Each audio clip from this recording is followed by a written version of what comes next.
Great to welcome to the show today, a man who has written a very successful series of really thrilling novels, and this is another one in his Sigma Force series. Actually, I believe it's number 13th that he's written. This one's called The Demon Crown. We're joined today by best-selling author James Rollins. I believe he's out in Nevada today, and James, good to talk with you. How are you? Thanks, Doug. I'm doing great.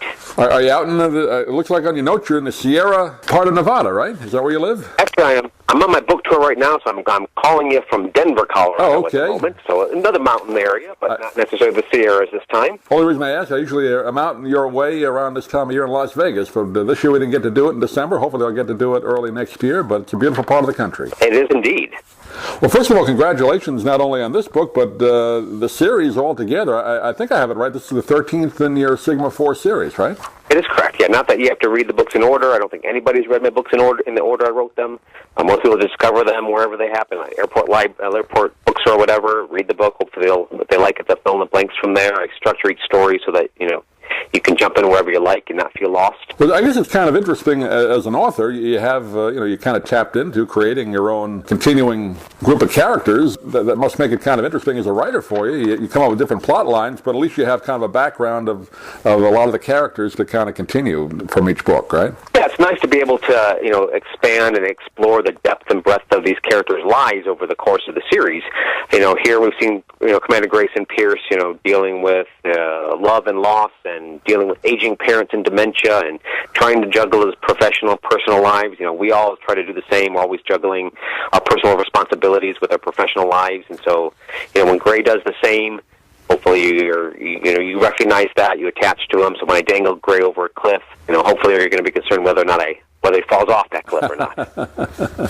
Well, I guess, again, when you have a series like this, your fans, I'm sure, write to you and or in different books and say, what are you going to do with it? I guess they are concerned with the character. I guess that's what I'm trying to say, right? So they have a vested interest. Oh, definitely. I mean, there's, and I'm surprised, there's like different groups that like different characters. There's like one group that likes Painter, one likes Gray, like one likes Kowalski. So it's funny that, who different readers glom onto. I find just fascinating.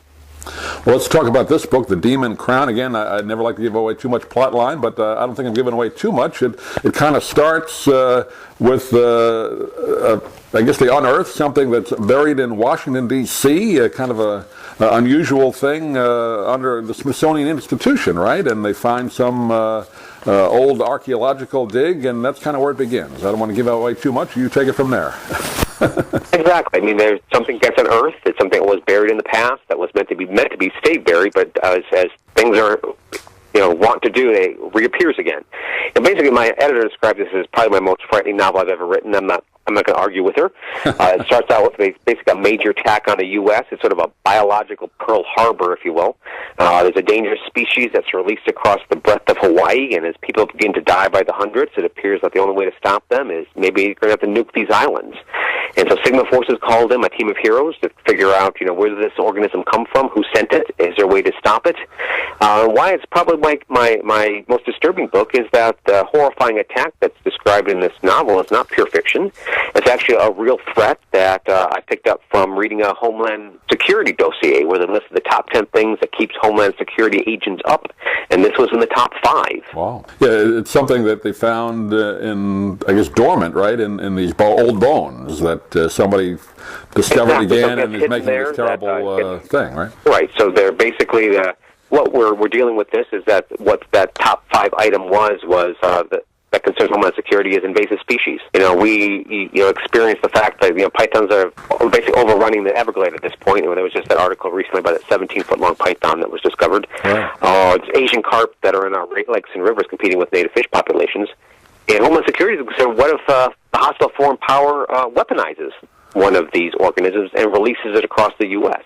And with our ability to genetically modify and engineer, if somebody discovers something very unique, such as something maybe that's buried in the past, and manipulates in such a way to create a weapon out of it, we have no safeguard against it, in that the threat can come from so many different directions, and once one of these species becomes established in an environment, like the pythons or the carp, it's almost impossible to eradicate.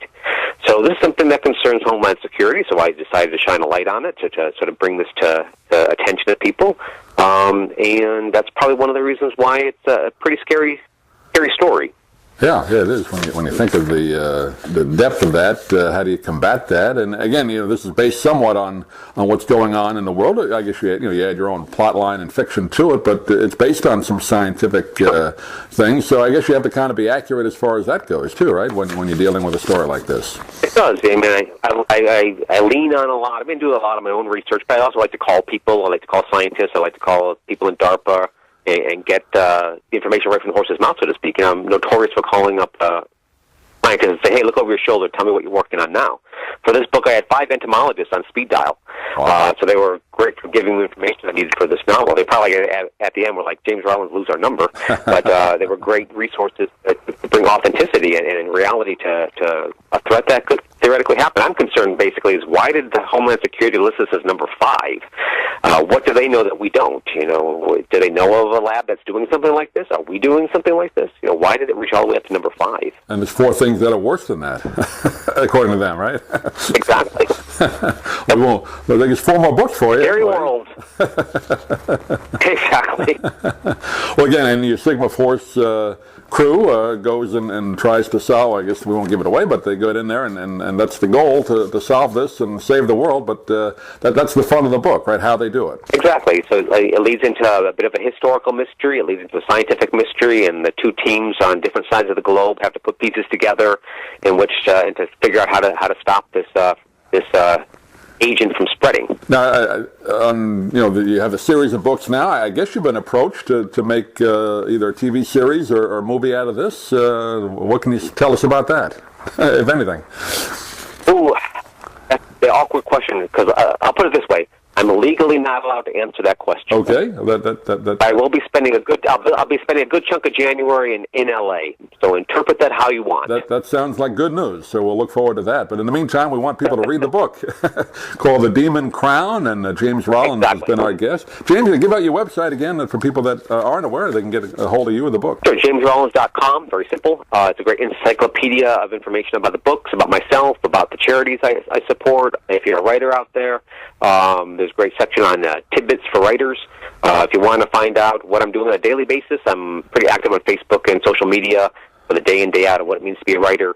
Probably spent too much time on Facebook. Probably get another book done if I wasn't spending so much time on Facebook. Don't we all spend too much time on there, probably? Exactly. Demon Crown is the name of the book, and James Rollins has been our guest. James, great talking to you. Have a great holiday season, and good luck in January, and I'm sure we'll hear about it next year, but hopefully we can talk again. All right. Thank you very much, Doug. I'm Stan Brock. 30 years ago, I formed Remote Area Medical to help people overseas. But then we found generations of families in America isolated by poverty from the health care they need.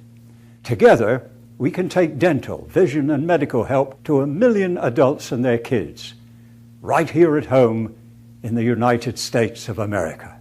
If you'd like to order the book we're talking about, please go to DougMilesMedia.com and enter the author's name in the Amazon search box.